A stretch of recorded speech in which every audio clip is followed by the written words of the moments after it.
বিপিএলকে যদি Bangladesh premier league না বলে বিতর্কিত প্রিমিয়ার লিগ বলা হয় তাহলে ভুল হবে না খুব একটা। অন্তত চলতি একাদশতম আসরের জন্য এই নাম রাখা যেতেই পারে। অগণিত বিতর্কিত ইস্যুর জন্ম দিয়ে বিসিবি হার মানিয়েছে আগের সব আসরকেই।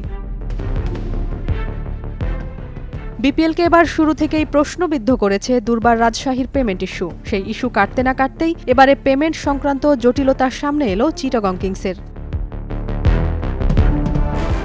বিপিএলের চলতি আসরে পাকিস্তানি তারকা শহীদ আফ্রিদিকে মেন্টর হিসেবে এনে সবার নজর কেড়েছিল চিটাগং কিংস। আফ্রিদিকে নেয়ার পর কানাডিয়ান বংশোদ্ভূত মডেল ইয়াশা সাগারকে টিম হোস্ট হিসেবে নিয়ে এসে আলোড়নের মাত্রা দ্বিগুণ করে সাগরিকার ফ্র্যাঞ্চাইজিটি।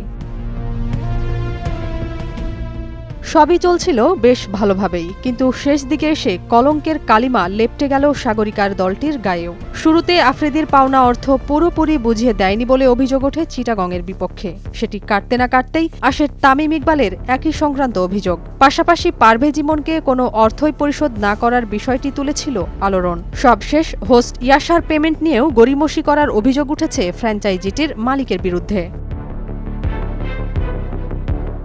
শুধু তাই নয়, চুক্তির বাইরে এই মডেলকে দিয়ে বিজ্ঞাপন করানোর জন্য চাপ দেওয়া হয়েছিল ফ্র্যাঞ্চাইজির পক্ষ থেকে। ফ্র্যাঞ্চাইজির চাওয়া অনুযায়ী কাজ না করায় বাধে বিপত্তি। এমনকি তার পাসপোর্ট রেখে মডেলিং করার জন্য চাপ দেওয়ার অভিযোগও জানিয়েছেন ইয়াশার এজেন্ট।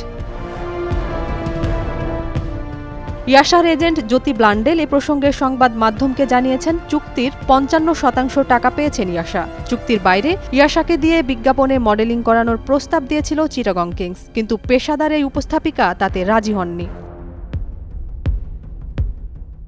বিভিন্ন ফ্র্যাঞ্চাইজি লিগে নিয়মিত উপস্থাপনা করেন ইয়াশা সাগার। কানাডার গ্লোবাল টি-20 টুর্নামেন্টে উপস্থাপনা করে নজরে এসেছিলের তিনি। এবারই প্রথমবারের মতো বাংলাদেশে এসেছিলেন তিনি, আর এসে তাকে ফিরতে হলো তিক্ত অভিজ্ঞতা নিয়ে। বিপিএলের একাদশতম আসরে এসে ফ্র্যাঞ্চাইজিরা যেসব ঘটনার জন্ম দিচ্ছেন তাতে আগামী আসরে কী অবস্থা দাঁড়ায় টুর্নামেন্টের, সেটি এখন চিন্তার মূল বিষয়। নাজিয়াত রুনা, নয়া দিগন্ত।